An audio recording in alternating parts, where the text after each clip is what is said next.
Ito ang bayan ng Sasmuan, isang coastal town sa probinsya ng Pampanga na binubuo ng 12 barangay at nakapaloob sa 2 distrito ng lalawigan.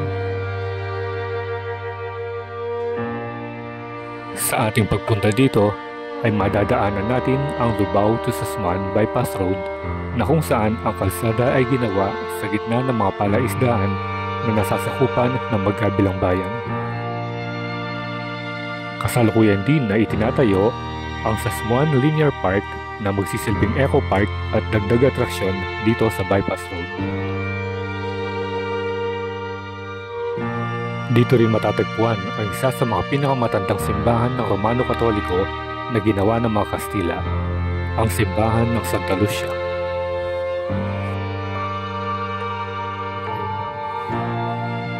Santa Lucia ng Paris Church. Napakaganda ng altar nila.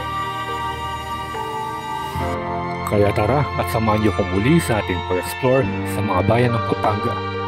So, what are you waiting for? Let's get it on!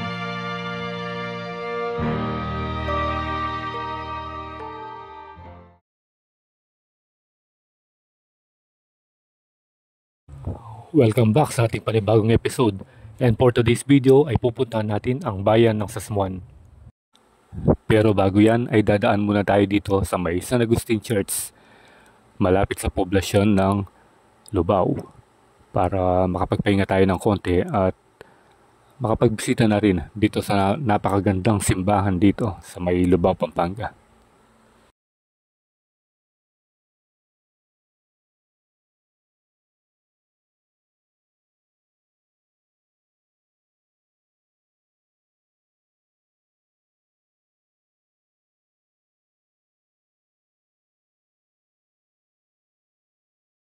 Maglakad-lakad muna tayo dito. Tingnan natin kung ano ba yung nakasulat dito sa Philippine Historical Commission.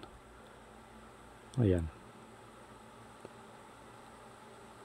So, tahimik ngayon dahil ang oras ay 12 o'clock. So, ito yung pangalan niya, Simbahan ng San Agustin. Pero parang sarado yung mga pinto. Hindi natin makikita yung loob ng simbahan. Ayan o. So, ang gawin na lang natin kunin natin ang aerial view habang nagpapahinga tayo dito sa may lilim. Tapat lang pala siya ng arko ng Santa Lucia.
Okay, so nakita na natin yung aerial view ng napakagandang San Agustin Church.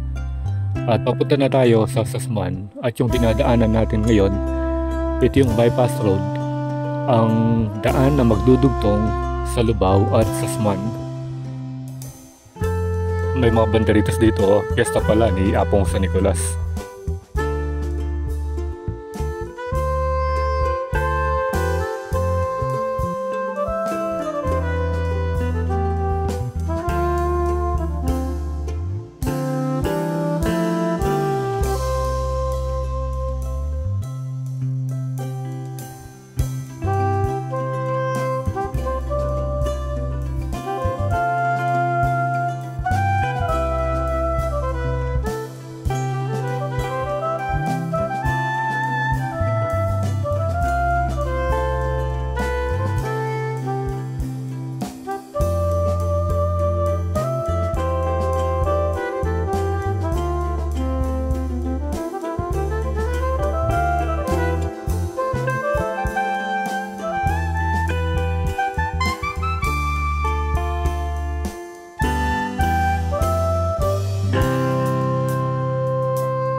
Madadaanan din natin ang unang tulay dito sa bypass road na ang pangalan ay Bangkeran Bridge.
So pagdating natin dito, makikita natin yung construction ng Sasmuan Linear Park. Ito ay magiging magandang atraksyon dito sa may bypass park, especially dun sa mga mahilig mag-jogging tuwing umaga at hapon. Meron na silang pahingaan.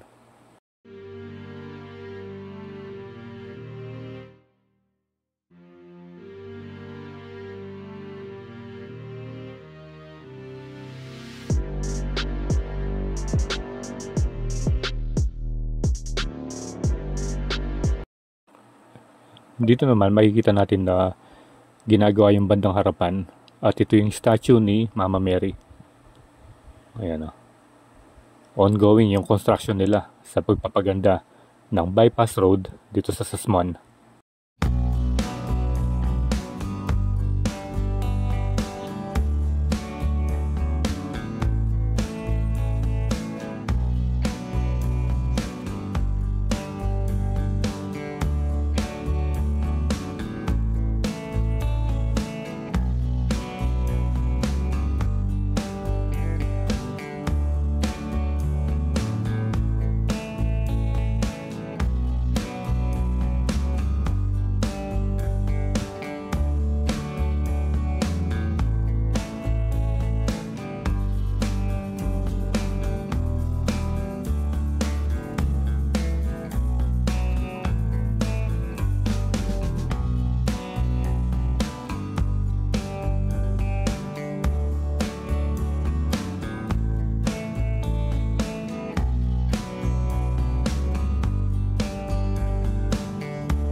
Ayun, meron tayong nakikita nag-harvest ng tilapia doon sa may palaisdaan. Ginagamitan pala nila ng lambat.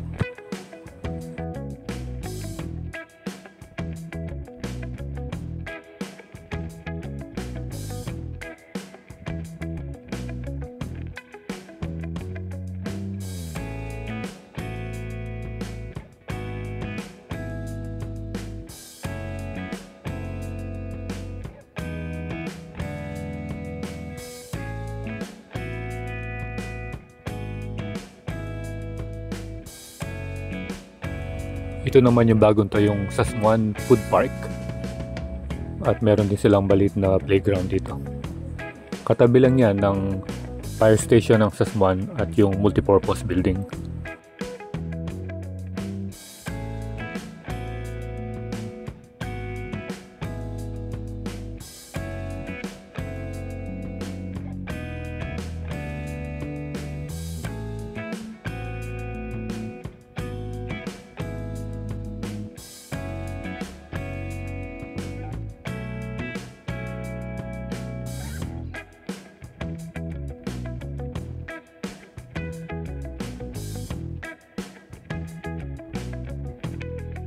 Okay, so narating na natin yung poblasyon ng Sasmuan. At dito sa kanan, ito na yung Sasmuan Municipal Hall. And then yung sa harapan, merong ongoing construction. Bali tinanggal na yung rito, yung covered court. Ayan, gagawin yung multipurpose building. At natatanaw na natin yung Santa Lucia Church at magbibisit muna tayo rito.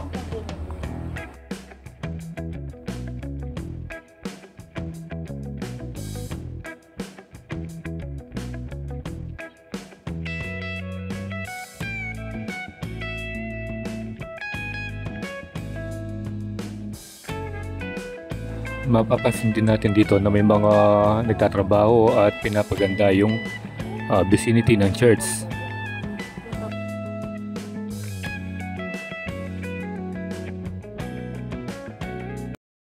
Maghanap muna tayo dito ng parking na medyo malilim at makakuha ng spot para makakuha ng aerial view itong simbahan.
nasa loob na tayo ng Santa Lucia Parish Church dito sa may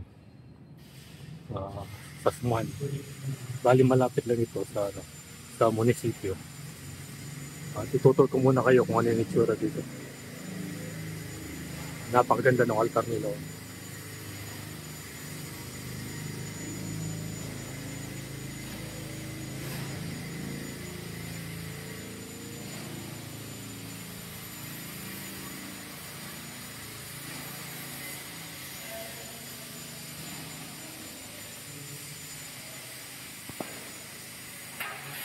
Bali merong ginagawang nagre-repair sila rito. Merong construction. Ito yung altar.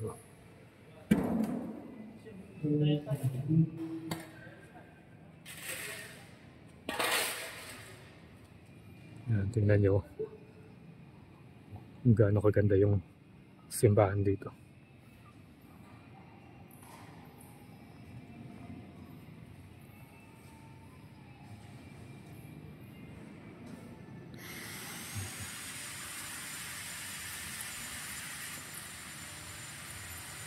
Tingnan yung ginamit ng mga kahoy. Napaka-solid.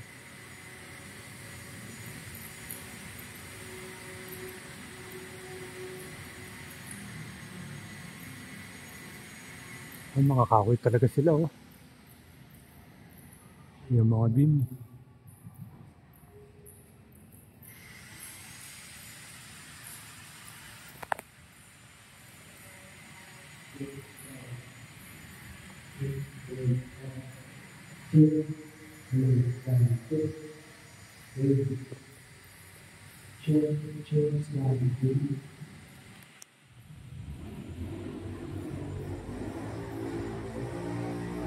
Ito yung imahe ni Jesus Christ.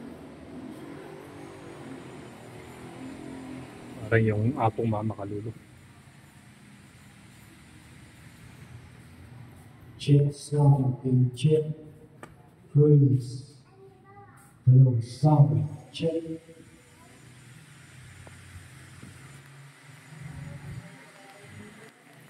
A few moments later.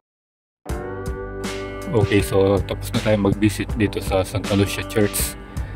Ngayon naman ay mag-explore tayo dito sa may Sasmuan. Sa paglabas natin dito, makikita na natin yung kanto papuntang sementeryo. Ayan. So pasok tayo dito, tingnan natin kung ano ba yung itsura ng sementeryo nila ngayon. Dati kasi lumulubog dito eh.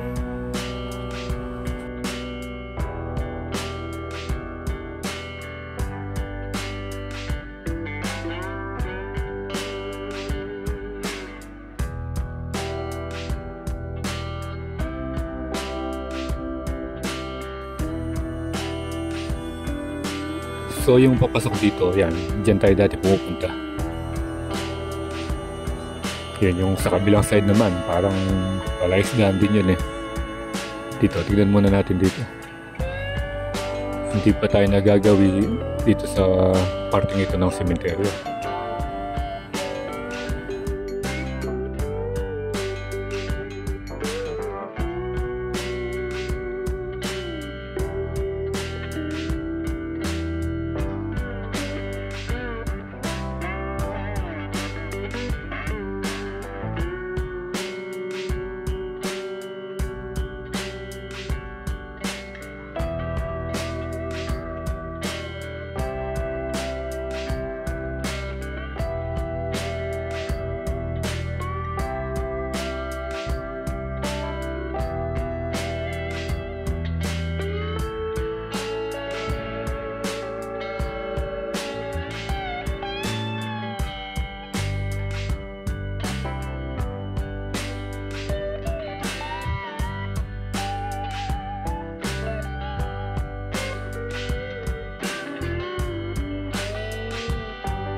Papasok na tayo ng Barangay Santa Monica.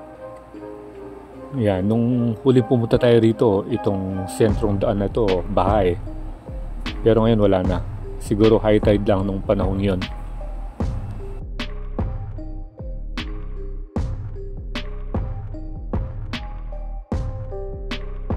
Natatanaw na natin yung boundary ng San Antonio.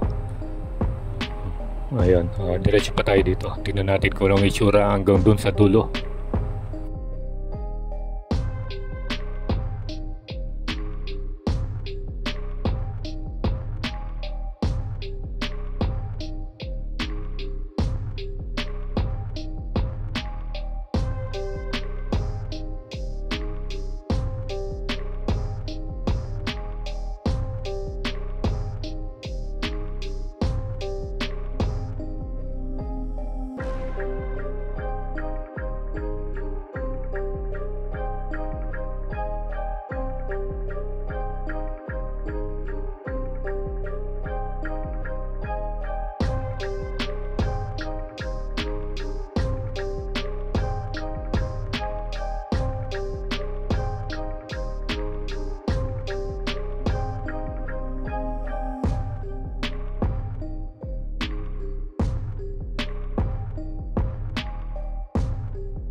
Ito naman yung nakita natin kanina, yung sinasabi kong dating covered court.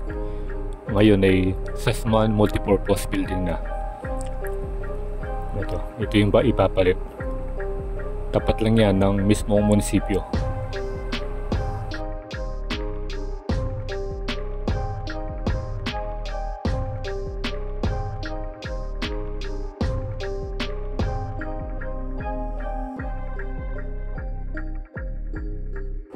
So ito naman yung tulay na nakita natin kanina nung nag-drone shot tayo.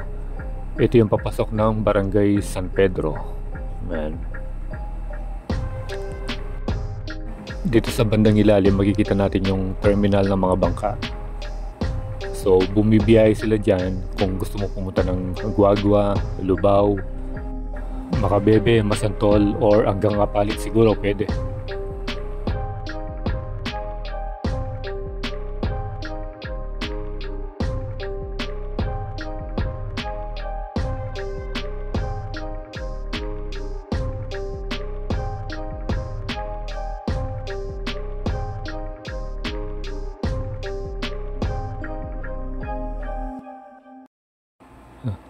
Dito kapansin-pansin din na medyo makitid na yung daan at parang populated area yung lugar na to.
So yung dinadaanan natin ngayon, ito na yung daan palabas ng Sasmuan at papunta na ng Guagua. So dalawang major roads papunta ng Sasmuan, yung isa doon sa may Sasmuan-Lubao Bypass Road at saka ito, Guagua to Sasmuan.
So dito ko natatapusin yung vlog natin tungkol sa pagpasyal sa bayan ng Sasmuan, Pampanga.